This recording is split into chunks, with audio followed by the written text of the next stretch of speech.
Esenlikler, ildeşler, hoş geldiniz. Hoş geldiniz sizlere Arslan Bey, Beylik Bey. Bugün yine sizleri ekrana çağırdım. Bir sahne meseleni ara alıp maslahatlaşalı, göründeşlik geçirelim dedim. Geçen gün yine yeni ildeşimiz bilen bir mesele tema hakkında göründeşlik geçirdik de. Şurada kahraman diyen bir yine Türkmenistan'ın içinde bir slogan var. Kahraman arkadağımız, kahraman, serkerde başımız, serdarımız diyen bir sloganlar geçiyor. Yine şu kahraman demek neme, serkerde başı demek neme. Yine ben öz fikrimi aytsam, geçen şuna ait geçtim.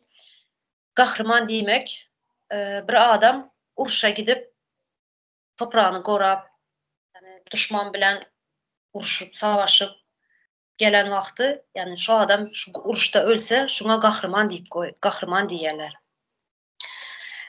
Indi bu kahraman serdarımız diyorlar. Bu haysı uruşa gitti, nerede uruş etti?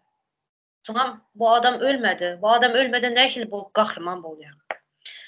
Son yine serkerde başı diyorlar. Bir serkerde başı bulmak için bu serkerdenin ordusu olmalı. Bir ülkenin ordusu olmalı. Serkerde başı bulmak için. Bunun ordusu nerede? Ne işli bir ordu var Türkmenistan'da yine? Yine qulluğa, çağlar qulluğa uğradılar yaşı dolan son. Bu qulluklarda nəmələr bolup geçiyor? Bunu ayrışyalı Türkmenistan'da bir ordu var mı? Terkerde başı bolar yalı. Yine şu hakta göründeşli eder ildeşler. Şu armiyada bolan, yine qullukta bolan zatları nəmələr bolup geçiyor? Yine şu yer bilen turandan ta geçleyece bu askerin rejimi, düzeni nəşili. Şular haqqında aytıp versənizlər. Mən yine mesela, benim 2 tane oğlum gitti. Bir Türkmenistan bir gizli bir nəmə de hem zaten gizli. Hiç zat açık görkezmeyeler, hiç zat açık aytmayalar. Yine oğlum armiyadan gelen son, qulluktan gelen son, bana halga çamış Türkmenistan içinde qullukta bolan zatlar halga aytıp vermeyeler. Şimdi doğru ben qulluktan gelen sonlar görüp bilem yok. Sadece telefonda gürleşeceğiz. Telefonda gürleşeceğiz. Şu bolan näme bolup geçti armiyada, nähili qulluk ettin, 2 yıl nähili geçti desem halga aytıp vermeyeler. Ne diyorlar? Bu zatlar telefonda gürleşer yalı değil. Sonra görüşe vaktimiz aytası. Näme gizli nämeler var? Mesela Türkiye'de görüyoruz televizyonlarda qullunun içlerini hem zatını görkezeler. Uruşa gidenlerini görkezeler, ölüp gelenlerini görkezeler. Nähili edip şehit düştü diyorlar, bir yere uruşa gidiyorlar. Näçen bana göreyiniz askerleri yolça diyorlar, toprağına gidip gömüyorlar. Yine şunu näçe sanı askerimiz öldü, näme sebepten öldü. Şu zatlar hemesini açık görkezeler. Yine bizde onun yazat yok. Näçen bir askerimiz öldü. Qullukda nähili nämeler yaşanıyor qullukda, nämeler yiyip içiyorlar. Nähili askerler bilen nähili näme diyorlar. Yine serkerde başıları. Nähili abraşatsa diyorlar. Şular hakkında aytıp verseniz ildeşler. Melik ildeş size beren sözü başta. Salam ildeşler. Umeda Hanım, Aslan ve sağ olun. Bugün bir önemli gepleşi var. Barayanmada katı mükadiyen benim arasında açılmalı nemeler ve yine yanı deydiniz de oğlum yeni geçen aydan ol diyen şol ve o yerde görülen bolyan vakalar katı aylığınçtan şol bir yine özümden diye şol enelerimiz nemetmekten şol atlar nemen gıynanmasın deyip gilleniye onun her bir gendir onu şol yazma düştü de o zatları aytdırışıyla dinleme hemmesi bir işkence diyeler. Dine 2 yılın devamında nemelerin, oğlanların, yaş oğlanları eyyamşıl psikiyaldığı nemeti psikası bozulup geliyor. İn barıncılılar şu yerde şeyler var. Ondan sonra yarım açtır ya bir giyen en eşiği hiç şurada bir yüzüne filar yalıp bir neme yok da inne şu serkerde başı diýdiňizde bu serkerde başı diýmek bolamyň neme de gahryman arkadaşam neme serkerde başı diýe ol bir wagt şol Niýazow döwründe ine biz Niýazow döwründe gulluk etdik de onu goranmak ministri hem şo döwür ondan diýilýärden hakykatdan hemen bilýän ata bir ýerde söwüş me gördü bular ya bir bolýa söwüşip gitmese de bir nemäň bir olatdan düzgün bilýän ya söwüş taktikler bilýär nemeler bolýar ya odatlary bilýär indi bir ýüze çykarak şolar ýal bir zatlar bolsa onda da diýsen ol ýok. Onuň gahryman sözden nem hawa şeýle bir hökman uruşyp söwüşip böyle muňa bar neme ölmek diňe olam dälmi diýen mysal üçin ol dogry ýa-da ol gahryman neme der ýani başga da gahrymanlyk nemeler aýtsa mysal üçin bir zat ijad eden bolsa ýa şu halka bir millete bir dünýäniň bir milletine bir ulanmany şolara bir peýda salylan bir zat ijad etse olam gahryman bolup biler meselen ine nemeler fransuzlar ilki neme çykardylar araba çykarypdyrlar ana şondan bäri gelýän nemeler ana gahryman.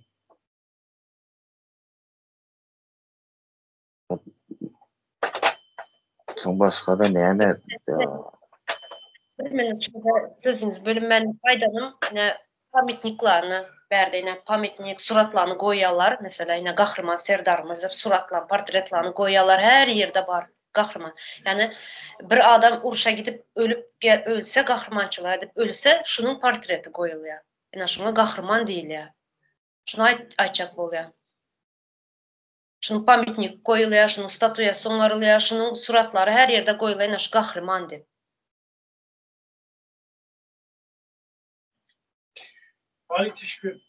Hawa da net nimede neşe bir gahryman diýse onem häzir aýdaly eskerlerden ýa şu haýsy nimede ine bu Ferhat tarapyndan gulluk edenler ol ýerde eşitýänlerimiz bar-da şo ýerden ölýänler bardy biz ýöne çaladan eşitýän mysal üçin Kuşky tarapda nemeler şo ýerde ölen eskerlerimiz bardy bir wagtlar häzir hem gulluk edýär ýa ine gahryman bolsa ine şolar näçin şolaryň heykeldi kilen ýa bir portreti goýulyp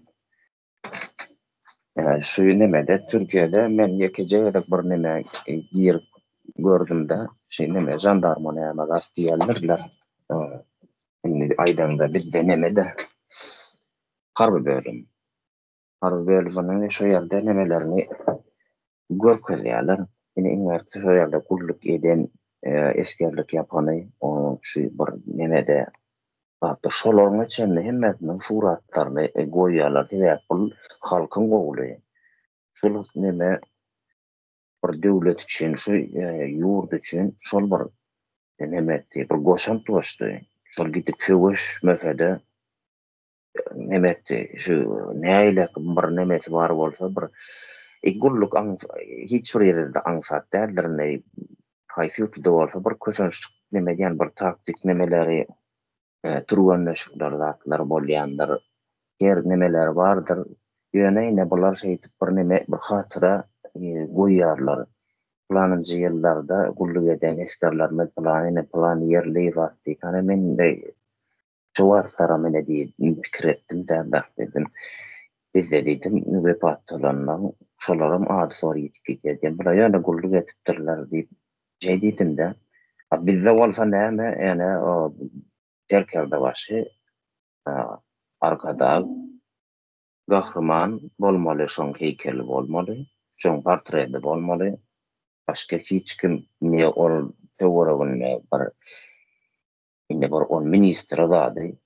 Olaň näme hem ýok, birdiňe öýde gahryman ýurda ýeközi, ýurduň içinde näme bolsa ýeközi ýetýän bolýar-da ýöne inni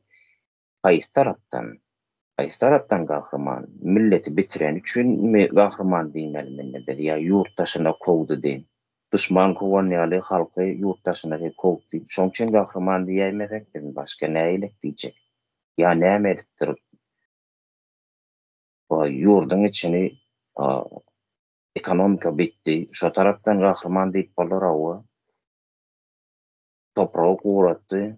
Inen işon gahrymany, diňe ýykman gahrymany diýbeler soň düşmana däl öz halkyny bitirmek üçin Kulluk yaşım ömrü badık sananlar Men adıma kulluk hatlar gelinler Mehremicim mıydı ağlap ağlanlar Yecim can tintidama gitmeli yolum Yani yiyip içerim, eğim başım, yani katı köp nemeler görkezeler dediniz. Bu ne mi sebepten bu oluyor bu zatlar? Ne bir şey diyorlar siz gidip gelen bolsanız bileyiniz bu zatları? Awa indi bu şu näme diýerler? Dedawşyna mı diýerler? Şeýle bir söz bardyr. Bu şu ýerde ýa-da näme mysal üçin bir ýerden gidýän ilk poýda mindirýärler Otluda. Otlar menen epesde bir gidenden soň o giç saat 3 şöyle ýary giçe bolar. Şo ýerde nemeler diýip okupatsiýalar diýip uly neme bir ýyl bir ýarym ýyl neme bolan. Mana diýen bolýarlar. Diýen bolanlar okupatsiýalar gidýärler. Şo ýerden waýnkamatdan alka diýerler. Uzaştırda şo ýerde ýolda koýdyň içinde urmana başlaýardylar. Ondan benim indi köplükden o ýerde bolan ýöne emmesi ateşin çıkarana sebäp bir tutulan guşýalyk birden neme diýsem gorku o ýerde başlaýar. Bu gorku nereden gelýär? Ne bir özüme gulluğa gitmeden ýöňürti gulluğa edip gelenler şolar gurrunlar ýerde. Bir ýöri teýdilen ýa-da ofola gurrunlar ýaşaýle neme etjekdiňiz we bolmasa diýe başyňyza bela geler. Şoň üçin maladay wagtyň ýüzüň aşağı sallamaly geldi. Şo ýerde beýni ýuwulýan ekeni. Ondan uly priziwa syýlamaly. Ona hem gorku salýarlar hem neme diýerler. O syýlançyga mortagyla uly priziwa syýlamaly, afseryňe syýlamaly, terkevdelerine hormatly bolmaly. Ona ýaş eser maladaýyň wezipesi bolsa diňe işlemeli, taýa giymeli. Oňan demekde şeýle toňundan barýan bu ýerde alyp gidýärler, eýer uza barýan adamlaryň şu ýerde oglanan eskerleriň ýüzüni özün görüňden ýa-da sana bir näme tanış ýerde birden bir ýeri edip düşýän boly adamlaryň bir şu ýanky eskerleriň ýüzünde nur ýok. Indi ýa nemedir laf keçdir ýa-da bir erwet gaharlydyr. Ondan ýene-de şol diňede paýş sözler eşdiýän hapa söýýärler. Şu tohum tiýjinlik näme wagt hiç bir adam ýa-da şeýle nemede gaty bir ahlak bolýar. Näme olur ýalak neme sıradan içinde neme bir anfat bir arassa bir ahlakly bir adam çykmajagy belli zatda. Şu mankurtlaştırma prosesi geçýär. Şu ýerde başdan sizden öň gidip gelenler uşu sizin meniňize guýup başlaýarlar. Gorkuzyp şu ýerde gorkusyp başlaýar. Şu poýza minenen gorkup başlaýan, dogrymy? Sizden öňkiler şu zatlar aýdany üçin. Hawa. Şu ýerde poýzyň içinde uşu mankurtlaşyp ýani halk ýani çağalar mankurtlaşyp başlaýar. Hawa hakykaty mankurt ýetişdirýärler. Ondan bu demeň içinde bolýan wagtlar ilki bir karantin bir ay karantin bolanlardan bir aýratyn bir nemede saklaýarlar, başga zada kontrol üstünde seredýärler. Wagtynda suwa düşmäge de maddi diýerler, tuvalet ihtiyacın ona diýerler. Ýöne hemme bile stroy bile gidip gelýär. Üstü başyň arasa beýmeli eşiklerini şeyle ütüklenilýär. Şeyle nemesi vardır, paçywa diýer, ýakasyna bir mata berýärler. Bu leýle bolmaly. Öwredýärler bir nemeli. Adboy paçyma öwrederler. Ondan bir näme geçýän-de soň karantin bitýär, soň ondan başga bölümçilere paýlaýarlar, ýa-ni daga ýa-ni şo ýerde öň bir nemede hemme bir tanaýan bir aýyň içinde şol mysal üçin 30 sanak bolup baran boldum. 30 sanyň hemme bir tane bir-birine öwrenşik başlaýan boldy. Dogan bolup uğrayan şo ýerde hemme belaýat bar. Indi kän neme ýok da nesasy kän Daşowul, Lewat, Mary, şu 3 vilayetler kän. Ahal vilayetinden yektik golaýmasa olary men kän görmedim. Balkan vilayetinden ağatlar bular bilen bir adamdan bir dogan bolşan, gowurşan, gülşan, diýişýän. Burdan bulardan aýyryp görýärler. Ýani 30 sanlar bilmedim 6-7 böyle bölüp gidýär. Hasymdan bir ne tanış adamlaryň içine girýär de ondan olar o taýdaklara meýenneme bal kimisi 6 ay bolan, kim 3 ay bolan olar ýa-ni taýdan nemesine nafiýen öyle bir tutulan gurşýar içilerde ne tanış. Ondan her kim gelenem täze geldimi, her gelenem nebe diýär. Urup geçýär. Ondan diýätim de birinden soradym soň. Ne üçin şeýtýäňiz diýdim de ne üçin diýerler diýse. Şu gelenden eýem diýe ýani öwrenişdirmeli däl. Gelenden ýa neme etmeli. Gözüniň oduny almaly diýen. Bu näme gerek diýenler. Soň diýe bolýar çyksa diýe bu gefähel neme bolsa diýe soň diýe emmek şäke beýleke diýe meýdan okabeler wagty. Olar ýa gorkýanmyzmy? Ýok, gorkudan däl ol diýe.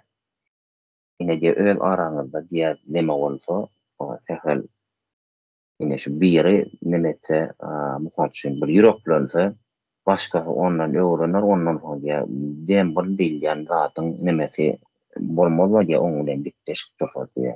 Şol diýe gözüniň gyýtany aýlandan diýe ýüzüň aşağı salyp hemen çekinir ýalar diýe şeýle düzgün şeýle diýe. Ibe bunu diýe bizem ýaşadyk diýe, diýe şunu men diýe ýaşamak zorundasyňyz diýe. Gerek geler diýe sizem dem bol çykarsyňyz diýe. Dedem diýe soň gelden mala böyle şey diýe. Edersiňiz diýe. Ine olaryň şey diýen nemesi.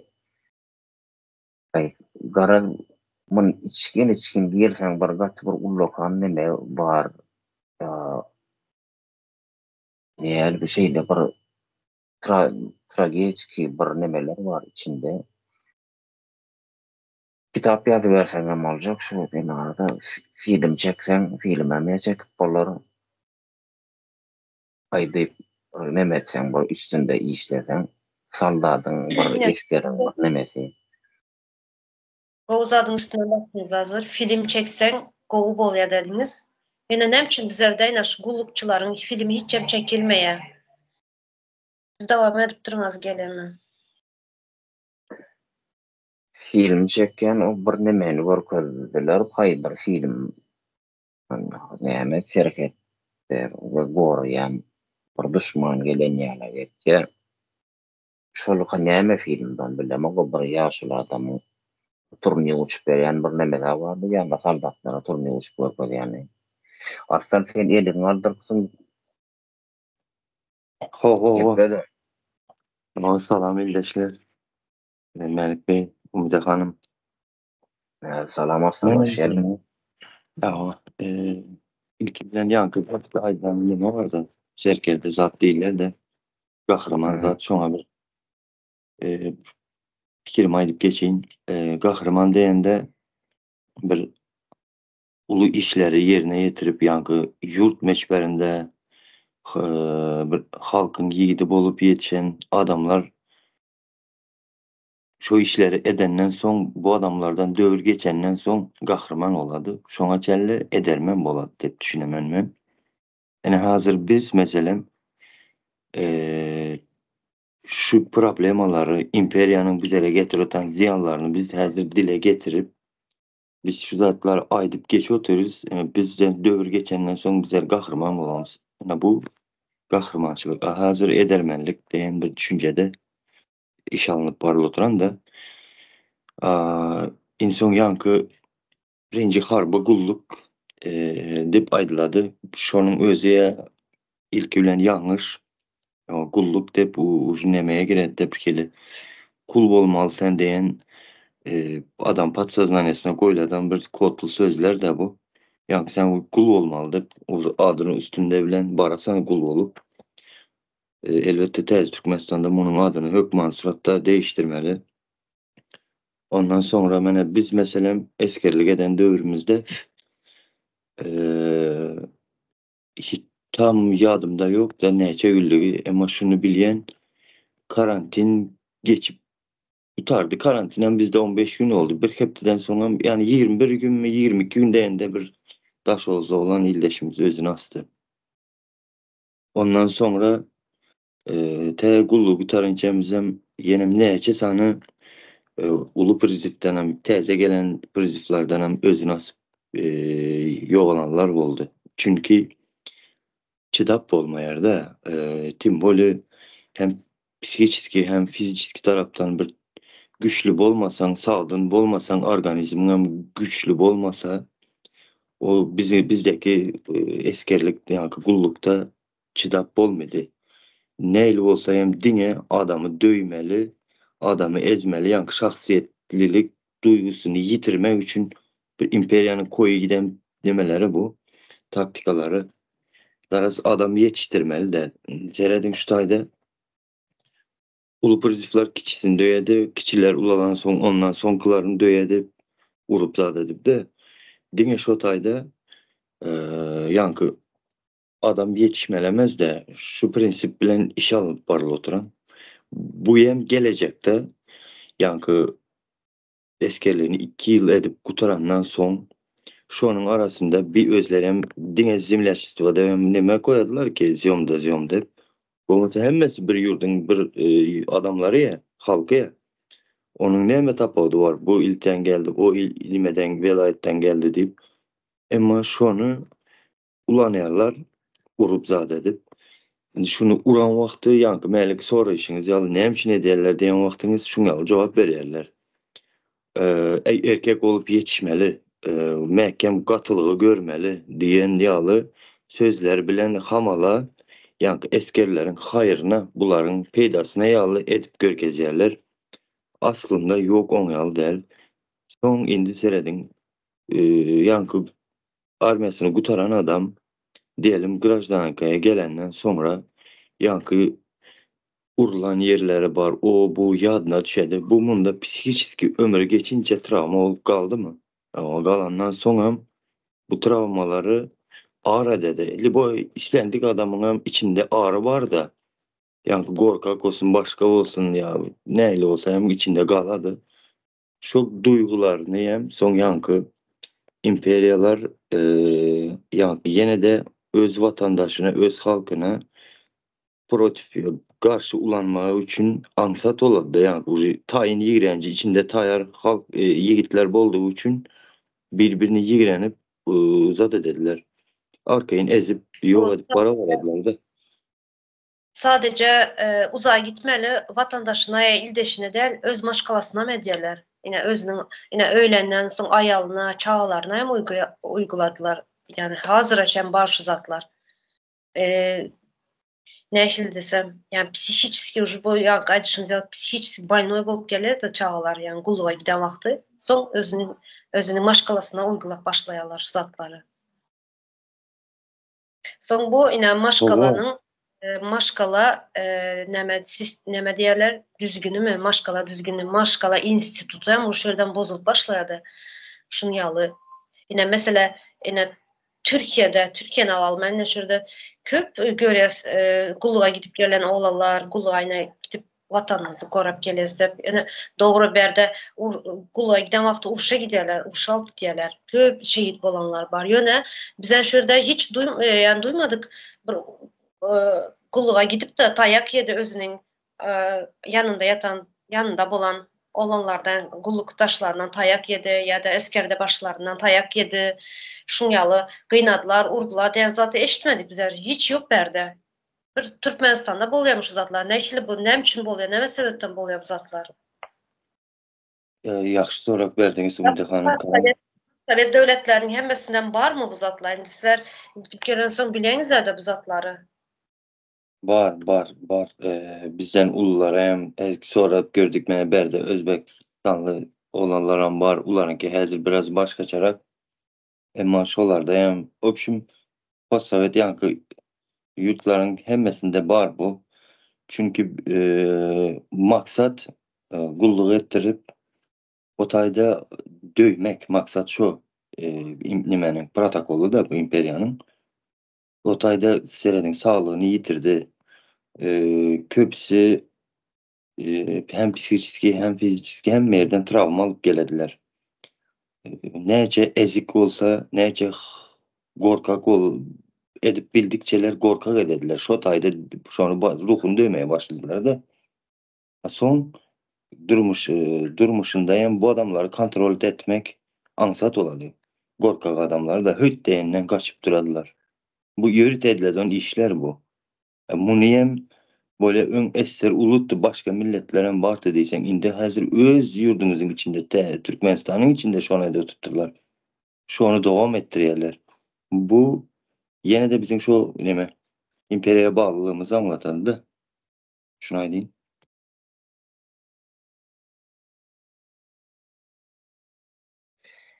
O Ondan Arslan doğru aytdın. Devam et. Sözünü vermeyin. hava son seredin yenem indi şu korkaklığı bilen hem hazır mene daşar yurda çıktık da biz köp ildeşlerimiz entegem şu düşünceden çıkabilmeyen ekenler. Şu düşüncede heleyem şu yankı sen mağaradan sen levaptan ya yenen bir yerden deyip hali büyünem ayrımcılık çekiledon görüledon yerleri var. Elbette önkü derecede köp del var entegem var köpsi düşüne diyem yine de çağalıktan içinde yankı beynisinin töründe oturan için hele bir gün biraz çekecek oladı şu taraflarına.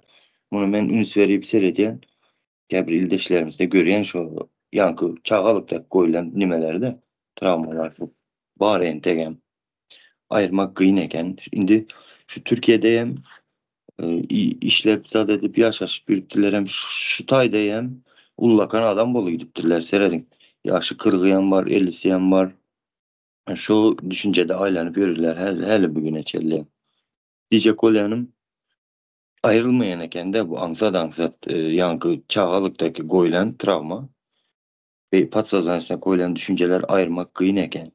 Çünkü ilki bilen gören düşünen zadı çağalıkta bundan köp faktları önüne getirip koyup düşündürüp şunu gör kezip zat edeversen açılayan eken, düşünüp başlayan eken, bu olmasa düşünmesi kıyın eken. Ama Türkiye'de hem şu an kıyınçılıklar var. Bizim ildeşlerimizin arasında. Onda bu zatlar başta bize yine çağ vakti sadıklarda manipülasyon ettiler. Doğru mu? Başta sadıktan. Ana son sadıktan sonra mektepten sonra yine gulluğa gidiyorlar oğlanlar. Hani şöyle ucu bize sadıktan başlap da gulluğa gidip durmuş yoluna girinçerli adamlar şunu yağla edip meynini yuvup şunu yağla edip korkak mankurt ediyen ekerler. Yani şu sistemanın işleyişi şunu yağla kendinde düşünsek. Doğru mu? Yani erkeklerin yine bizler aydiyası bizlerin erkekler korkak diyorlar. Yine mankurtlaştılar korkak. Geplep bilmeyeler, hakkını sorap bilmeyeler. Bunda yine şu kulluktan başlıyor erkeklerin nemesi. Şu bu yağdaya gelenlere. Doğru mu? Yani düşüncem boyunca sizin aydışlarınıza göre. Ya bu şeyle sebebi käbir nemesinde bir şu gullukda kan käbir neme öz hakyny sorap bir neme etsen bir soraw bersen şoňa jogap berne ya şarpyk ya yumruk iýende şoňa jogap berenok.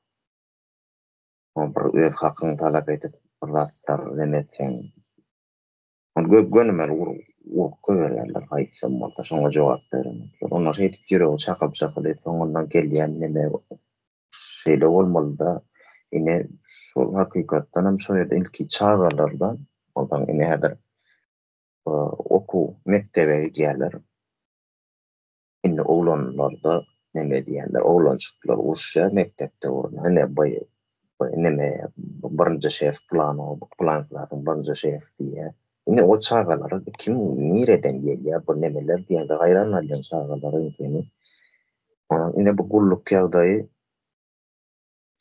Kullukda da ne bu şeyle son ine bular başta bular bölümde indi hile ya bolmasa bir ferkerdeler neme diye bular çalışıp bilye yan bir ferkerde bir neme sen bir yan öğrenmiş uyan indi bir neme dende bu neme taraftan gaharlı adam bu bir fikirlerini uğrayan sol kim bilen ne hilik nemetmeli nähilek gepleşmeli, nähilek abraşas etmeli, haýsy hereket bilen, näden de gahar gelmerkä şunu diýip şolar ýaly konuň bir çekinjeňlik bilen neme etýärler. Soň ine bir 6 aýyň içinde bir şeýle bir nemeleri, bir kıyın zatlar geçýär başyňdan onuň şu neme giýje ýatylandan soň indi ýatanokda bu uly eskerleri.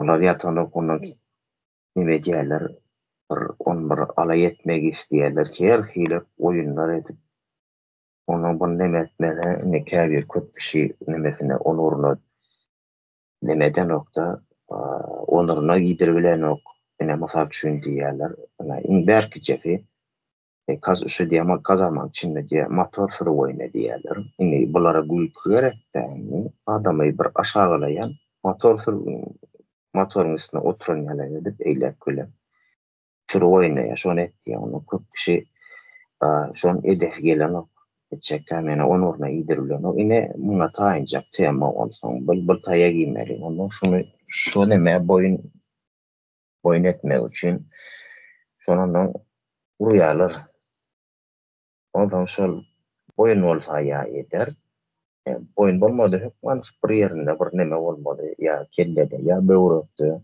köp oglanlaryň we böwrekleri düşene urdu böwrek neme ýok sagdyn böwrek ýokdur şu Türkmenistandaky şu erkeklerde o nemesem şol aňsat bir ýaraglaram şo bolýan ekeni neme has boyun etmek islehe şo ilkiden şol nemeden şol böwrek uraýan ekenlerde ondan bir ýejiz bir gaty erbet agyrly yer bolýar-da neme bolsa olar bilýärler olar maksady boyun etmek fenotaýda ölüp gitjekmi ýa keselmi boljak nämeçe bolan nemesinde de olar umurunda diýil bu şol bir nemede en şeyle bir wagt geçýär soňa waka ne öz araňyzda da mende şu yer 5 vilayatyň nemeler oglanlar adamlar esýärler bar bolýan.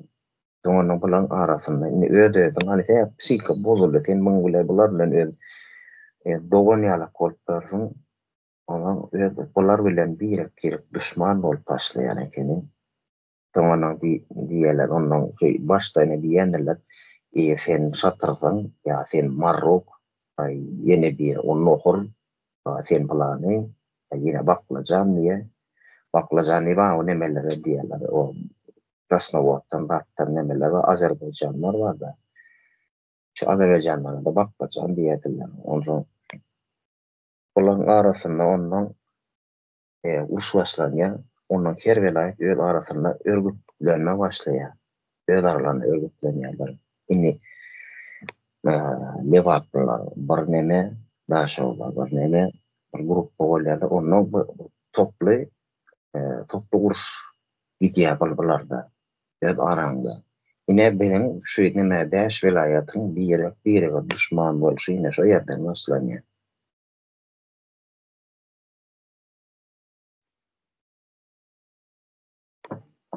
O zaman Ya. bir neme Awada serkerdeler, zatlar ne de bir şu yankı serjantlar hiç kim kontrol eden ok. Emma üstünden gelen olsa o bir ki şarp çalan olur ödeytmeler neme eyle beyle bir gidin yok. Gelin. Kesilýär mi? Kesilip gele de geplenkan. Arslan Bey siz alın.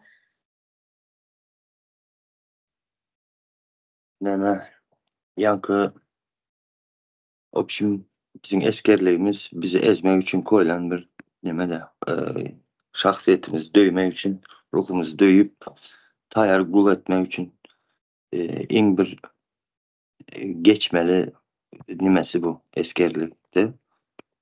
Yankı tayaktan çıkıp şu yerden geçen vaktin imperiye tayin ucu hizmetkar korkak halk olup durasan da de bu dine eskerlikte değil yankı durmuşta hem yani bir yere barıp erkekler sesini çıkarsa derrev erkeklere yinleyendirler ayallara kendi değmeyerler sebep biliyerler erkekler nece ruhu ezik korkak olsa sonuçta da o imperiyanın ömrü uzalandı.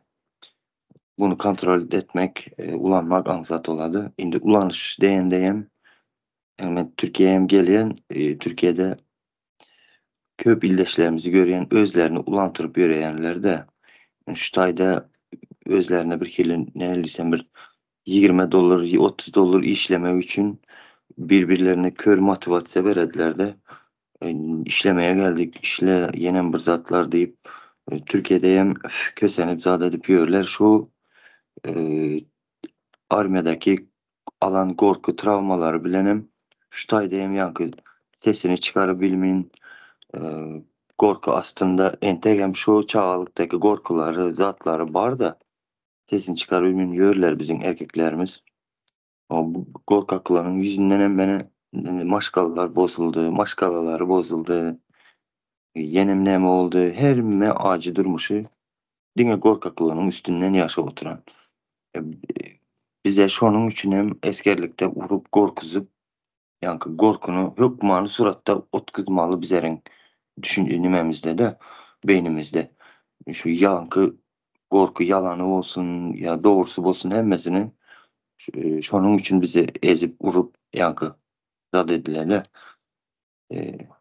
bu tayak prosesinden geçirediler bir 2 yılda şunu açacak olamam o zaman beni Türkiye'ye geldik kök vatandaşlarımız şunyalı kıyınçılıklarla nasıl karşılaşıp tuttular da yani bir öyde kirasında yaşap yürüyen adamlar yurda gidip pasportunu tezelep geldi zadede oturan köpsi gelenden sonra başka öye göçüp zadede başka yerde yaşap yürüyen şu tayda köpsüyle gürleşip zadettim tanış bilişler çıkardı dömümden sonra neyle o bu desen bir özüm yaş oturtmanın kiracı yok mu deyip aktaradılar ne biçim ne mi oldu zaten sen gittiler gelen yok köpüsü izine geçip bilen yok deport oldu yanımdaki kiradaşlarım zat dedi başka birinin yanına köç desen son kimligim adres kayıtım zadım bol mu deyip şonyalı problemalar bilen garaz aylığının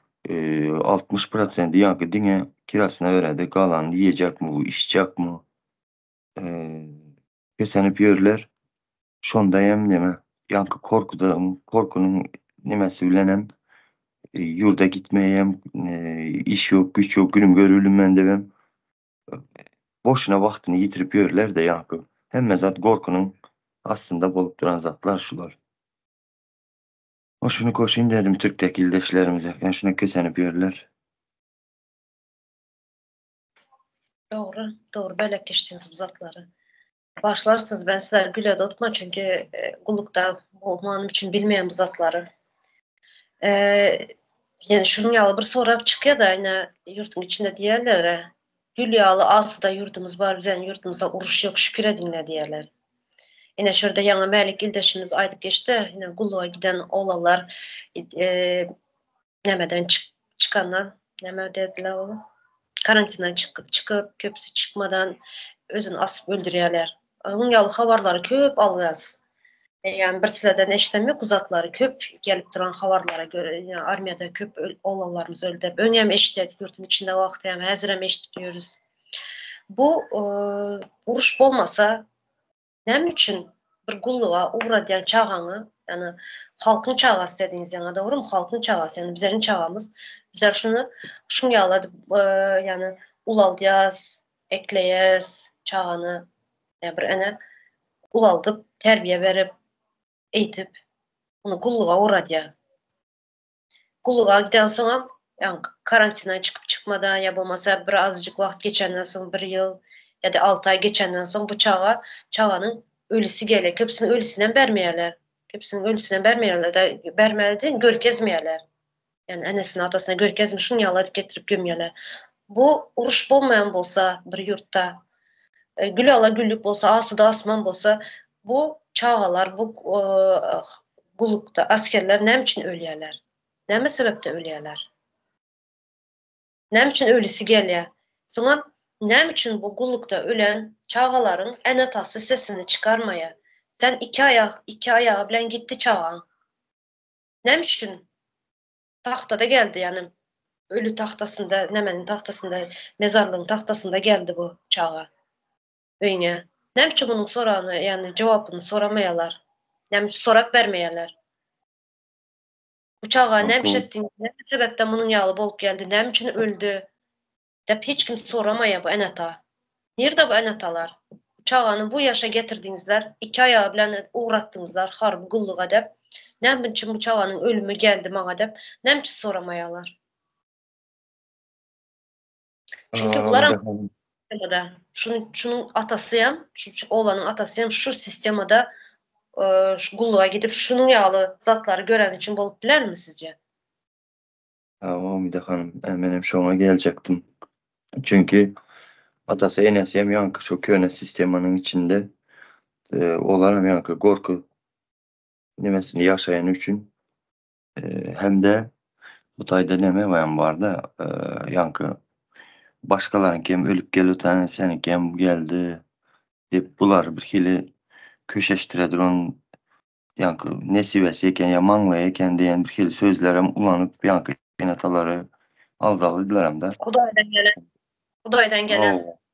Oo, oo, şu sözler bilen hem aldalı. Yani yakında bir, maradan bir ildeşimiz oğlan yovalda adı adıma düşeğine kaldı. O iyi gidin.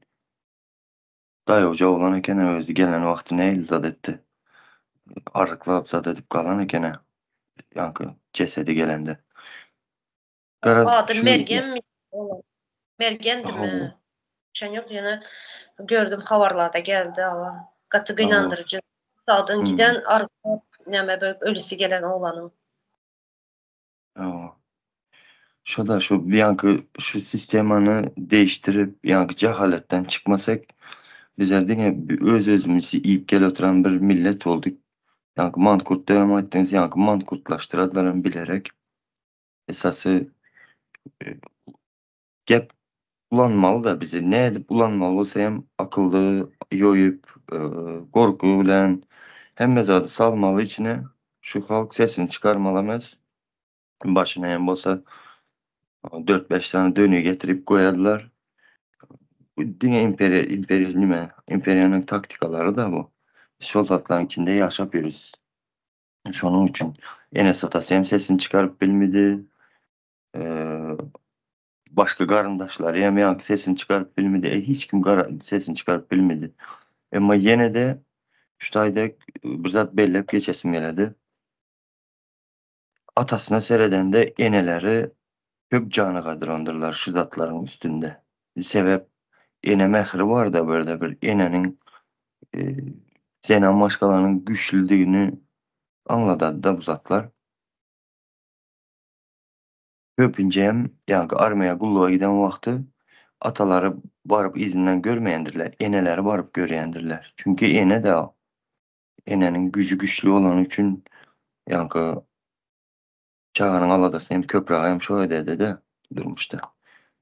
Özümüzde hem şoň ýaly boldy. Köp ýerde hem şoň ýaly gullukda wagty eneler geletdi. Az geletdi atalary. Çünki atalar özü görüp ulaldy da ýa gorkunyň içinde, taýagyň içinde gören üçin gorkusy bar. Şonuň ýalyrak bizim erkeklerimiz. En şonuň içine sesini çıkar bilmin namusyny, aryny depeledip ýörler hem hiç sesi demi çıkan däldir erkeklerimizin. Emma bizim erkeklerimizin özlerinin näili güçlüdiginden habary ýok. O gücünün hem nerden alacağını bilmeýärler. Gücü hem sözündeliginden hem habary ýok da. Yani sözünde gücü barlygyndan habary ýok. Şoňa aýtjak bolamyn. Yani eğer köp sayda demenes aýtdyň da näme etdiň, näme boldy zat diýip de böyle sizin sözüňizde güç olmasa näme üçin sizin sözüňizi saýlawa gatışdyryp saýlawda sizin sesinizi alýarlar. Ses berdi zat diýip. Seredin sözüňizin güçlüligi şo. Meselem diýelim prezident saýlawy bizde ýok da. Bu şoň ýaly ýerde sizin sözüňizi alýandyrlar.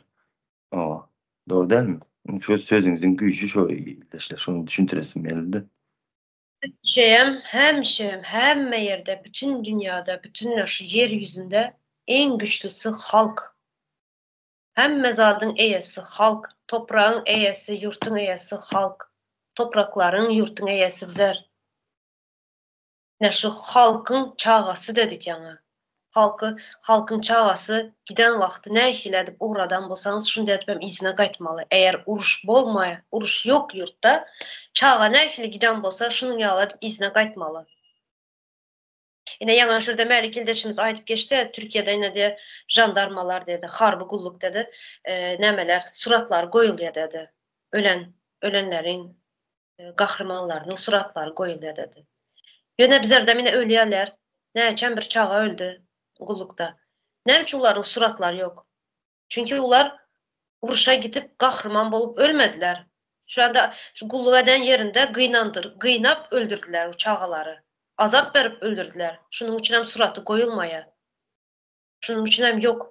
Şonuň üçin hem gelip enesiniň atasynyň agzyny yapýarlar ölen çağalaryň. Gorkuzýarlar. Köpsüne pul berýärler, köpsüni gorkuzýarlar, herkile edip manipulasiýa edip şu enetasyna herkile edip gorku salýarlar. Çağanyň öleni hakynda sesinizi çıkarmaňlar, aýtmaňlar dep. Ine bizlerde uruş ýok, ýöne sessiz genosit, sessiz uruş bolup duran ýurtyň içinde. Ine bu zatlary hükman suratda, hükman bizler şu meseleler ortaya çıkarmalydyk. Köpden beri aýtmalydyk bu zatlardan. Ine biraz bir güründeşiklerim arasında aýdyp geçedik bu zatlary az bolsa hem ýene bu zatlary ortaya çıkarmalydy kim bolsam beri. Ýa şu gulluğa gidip gelen eldeşlerimiz komentariýalda zatlarda ýazyňlar nähili başyňyzdan geçdi näme şu bizäň aýdan zatlarymız dogry bolsa goşjak zadyňyz bolsa goşup bileňiz. Ýok ýalňyş aýda oturan bolsak ýalňyş dep bileňiz. Onda hanım bizler gibridini yani sessiz uruş doğru aýtdyňyz. Gibridini uruşun içindemiz bizler. Şonun için. O ildeşlerimize oğullarınızı mesela armaya goýarýaňyz. Şolara şu zatları düşüntürün ildeşler. Indi gözüňiz ýetdi bu zatlara. Şu zatları düşüntürün oğullarınıza etmesin hem ettirmesin hem. Olar hem şu yankı gullukdaşlarına düşüntürsünler. Yani şu zatları aýdyşdylar. Biz bir imperiýanyň nimesinde sömürgesinde bolduğumuz için birbirimizden şuna ýiyip barýas. Bolmasa sen onu tanan ýok, ömrüňde görmedik adam näme aryň bar seniň? Görmedik, tanamadyk adamyňdan onuň ýaly birbirinizi ezerýärdi. Yani şunu koşayım dedim bunda hanım. Hawa inni şu sessiz ölüm diýdiňiz indi bir nemeleri oğlanları eskerleri bir bilen sevişdirýärler. Yani öz içinde indi bu yankı şu ölüp gelýärler eskerlerimizde yara şolar ýaly urulup urgudan edil urulmasa da ine häzir käbirleri ýene olar kändäl Türkmen bir gururly milletdir. Yani şol köpüsi şol nemäli şolun etdiğin hareketini eger etse şonu edenen şondan soň şoňa namys edip özüni asýanlar bolýar. Özüni asýanlar şol ýaly. Şol gurury depelenenden şol ýaly neme diýerler.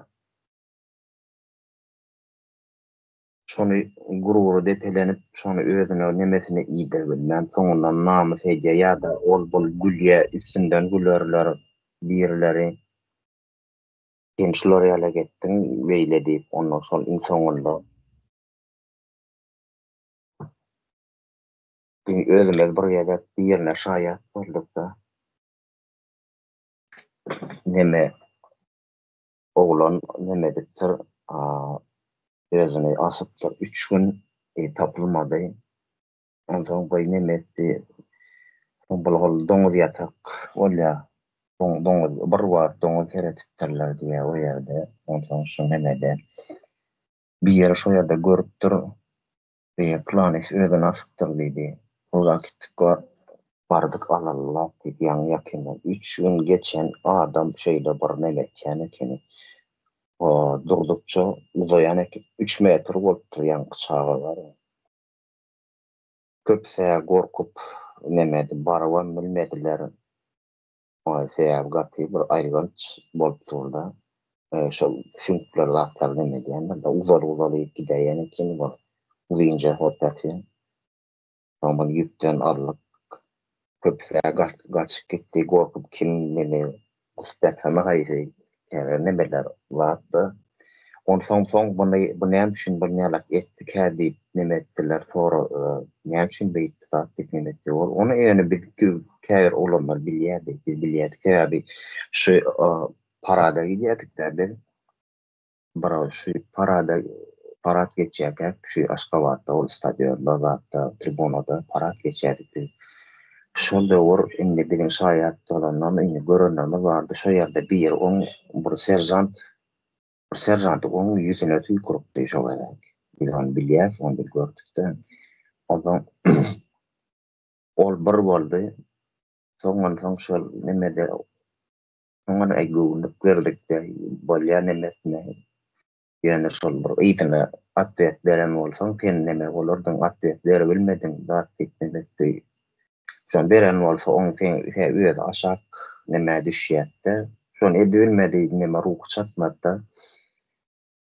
Ýylyň bonuň ýanynda gurrun etip bermäň diýip şeýle bir aglap ýalwarýar da diýmen başga hiç bilmedim da diýip şeýdi. Ondan soň şol gelenden soň eýem onu görenler aýdýar da sen öz ýanyndaky şu bile bolýan nemeler eskerleri biziň edil öz rotamyzda däldi de ýene tanýar.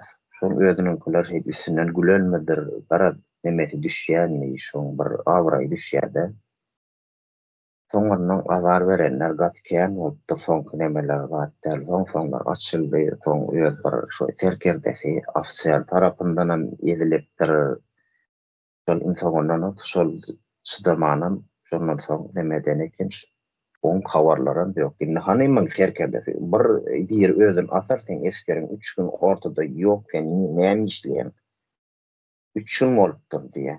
Sen iýdarsyň eskerini. Nirede näme boldy? Narýada mı çykdy? Näme boldy bu diýersiň? Nerede bulan serkeldesi doğru. Ene hazır asyp öldü dep aýdýaňyz da sadece asyp değil her kişi ölüm habarlaryny gelýär.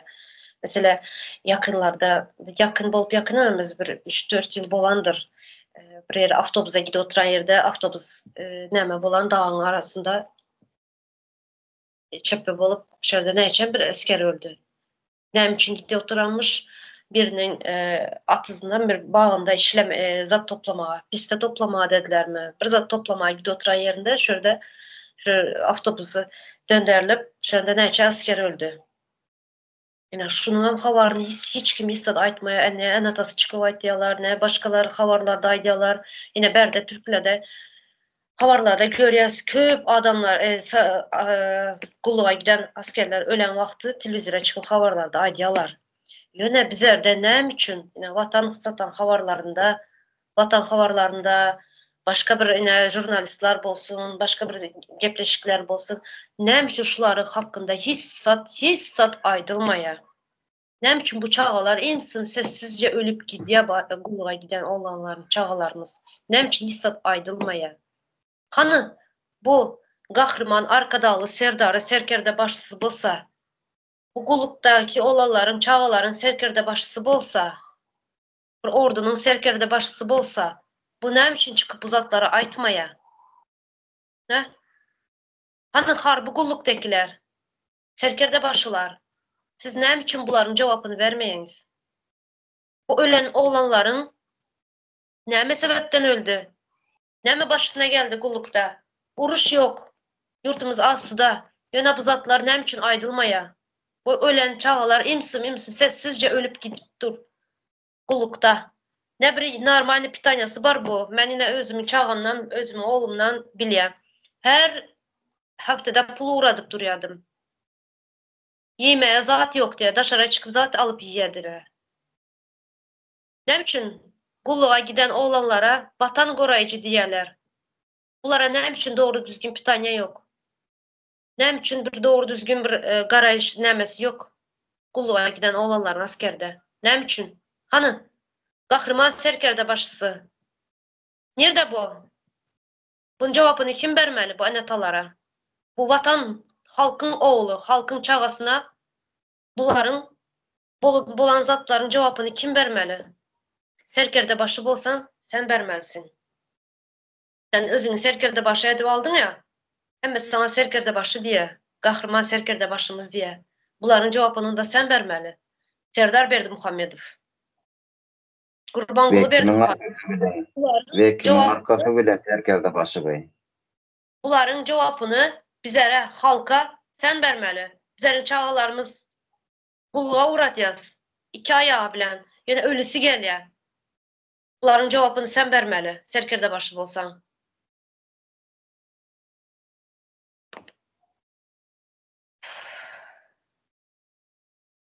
Indi bu beýle serkerde başyň bir eýle bir ordusy, eýle bir goşun barmy? Bar goşun hawa bar diýeli. Olan ne bir ýüregi bar, ne eline bir yara bersen bol atyp geljekmi ol eline häzir nemeň yaraň bolanda da moşon gidip söwüş ol neme taksika zat bilýärmi? Ýok, ellerinde ýönüp pigil palta, neme tarlalarda işläp görler.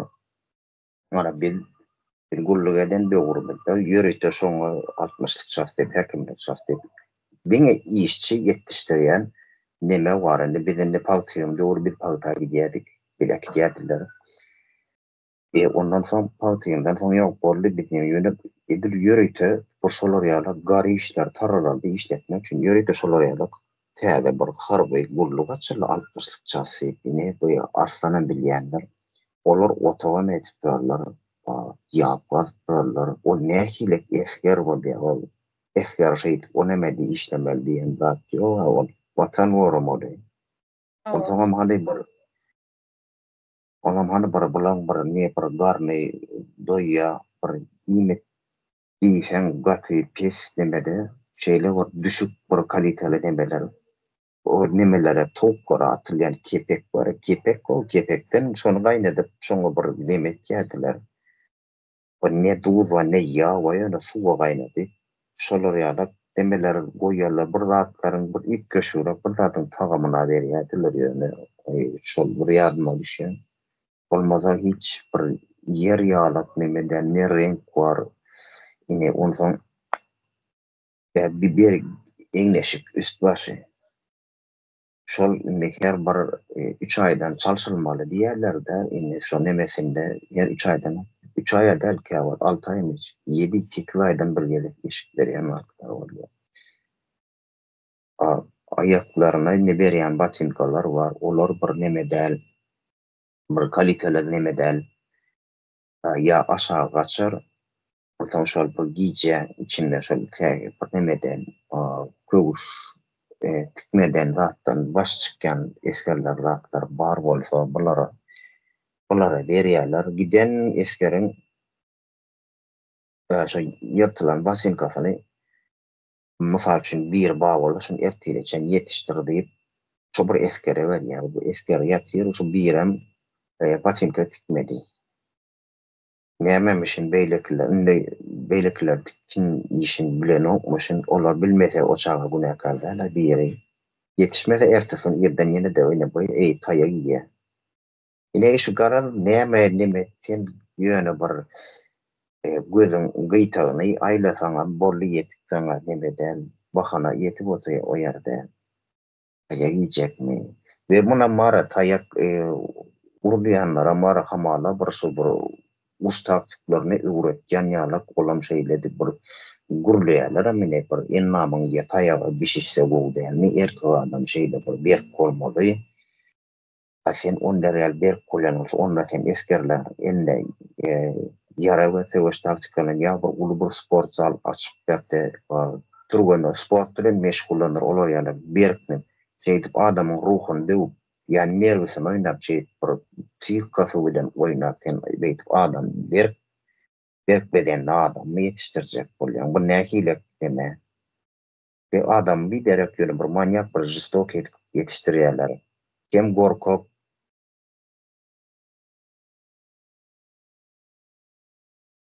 Doğru.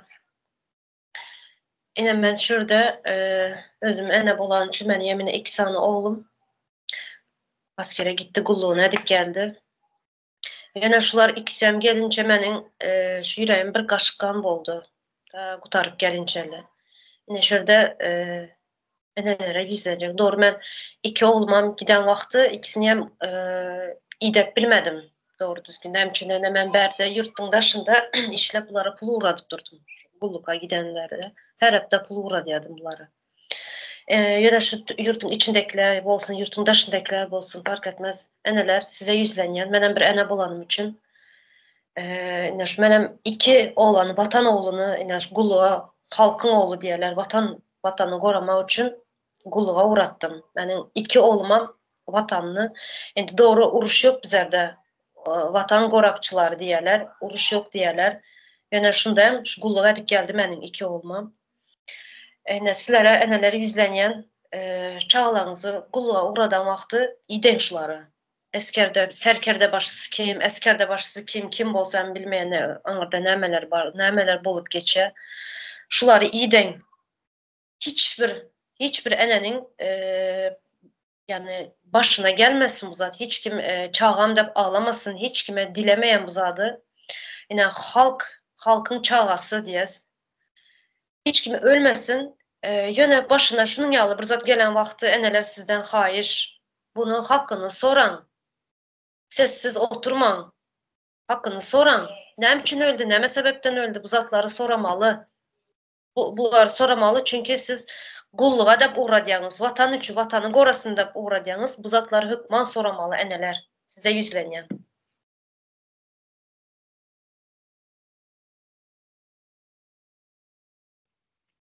Umide Hanım doğru aytdınız. Emma şutayda yankı serkede başta olsun, kimi olsun, kambatı olsun, komandiri olsun.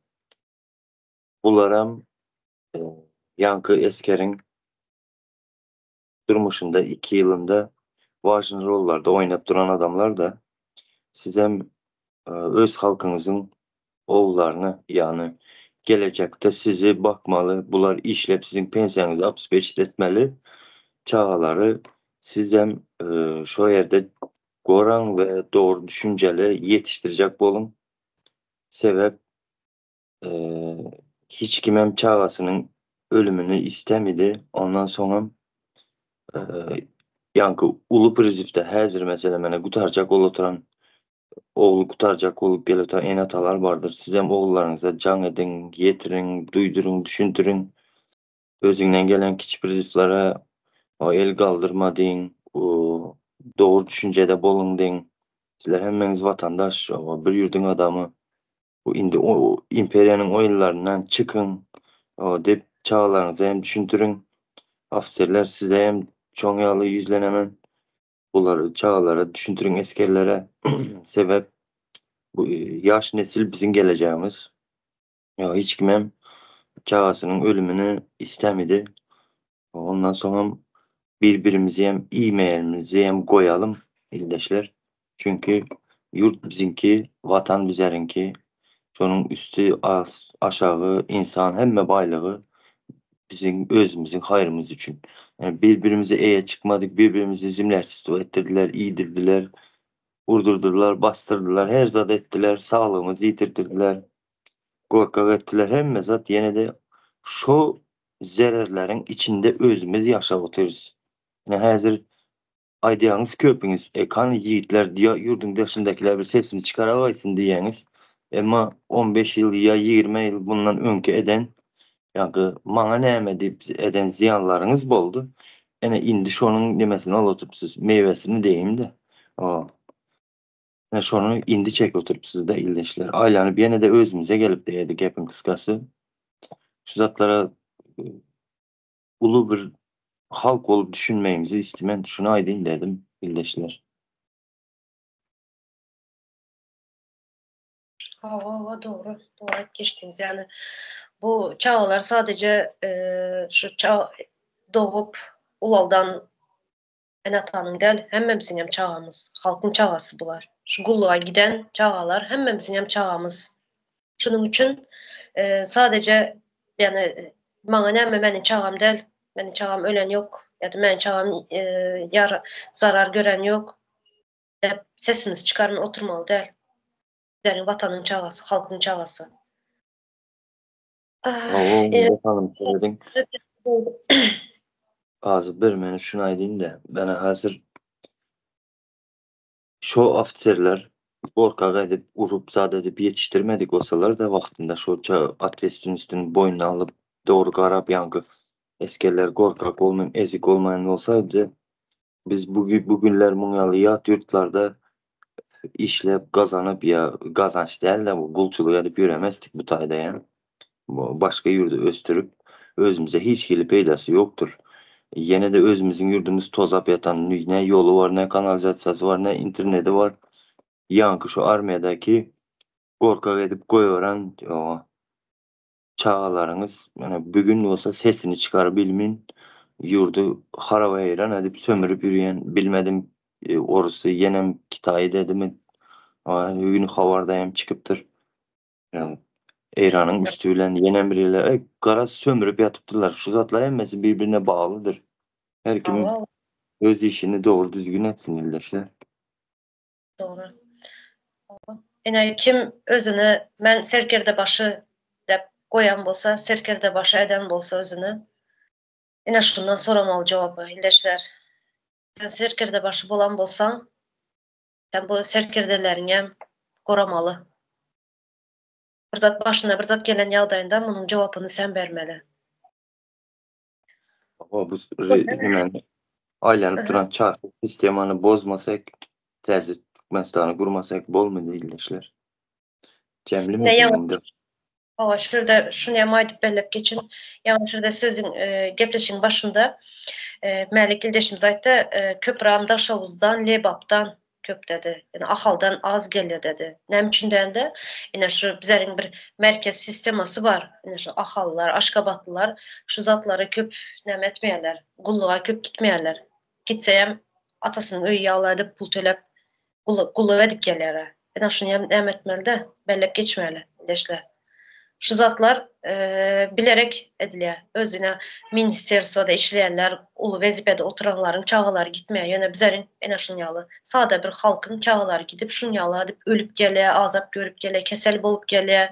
Ýani ene aýdyp geçdik kambi kormaýaly nemeler berýär. Şu zatlary ýep bizleriň çağalarymız şunýaly diýip gulup uruş ýok ýerde sada asuda asmanyň aşagynda ene şunýaly diýip gulup edip gelýärler bizleriň çağalarymız. Şonuň üçin çağalarınız goralı, bir zat başına bir zat gelen yağdayından hakkınızı soran eneler, köprak size değişli. Çağaları siz doğup azap görüp doğuyanız doğan sonra şu azap görüp ulaltıyanız. Çağa sizinki azap görenin siz soramalı şulardan. Hanım doğru yaxşı bir zat bellep geçtiniz.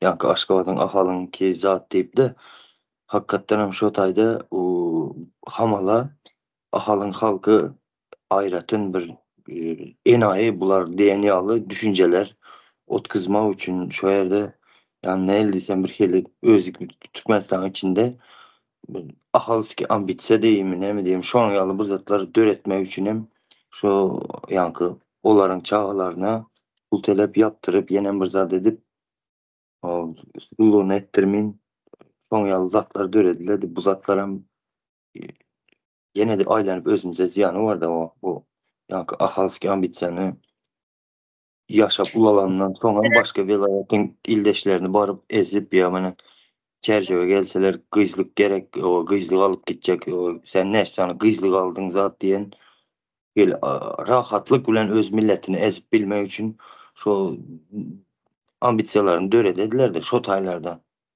Şonu aýdym dedim. Gidenem vardır, yok değil. Yine az. Aşgabat'tan, Ahal'dan giden vardır, yine az. Kulluğa gidenler. Şu an belep geçerli. Böyle eldeşler, beyler, köp sağ olun geleniz için bu meseleler hükman suratta yüze çıkarmalıdık gündeme. Gov oldu. Köp sağ olun. Eldeşler size yankı gepleşim ortasına ayıp geçtim komentaryalara başınızdan geçen var, näme kullukta geçen bolsa yazıp bileniz. Bolmasa hem bizlerin aydallarımız yanlış bolsa yanlış da ben bileniz. Bizlerin bir bu iki ildeşimiz hem kulluğa barıp gelen üçün başından geçenlerini ayıp verdim. Ben hem yaşayan durmuşta gören zadım, eşten zadım ayıp verdim. Yani kulaktan kulağa duyasına şunyalı kullukta giden, harbi kulluğa giden olan öldü. Komşumuz var, karındaşımız var, ildeşimiz var. Şulardan eşitip şu zatlar ayıp veririz. Böyle onda köp sağ olun gelenleriniz için. İldeşler size sağ olun. Sağ olun ildeşler. Öyle sağ olun ildeşler. Sağ olun.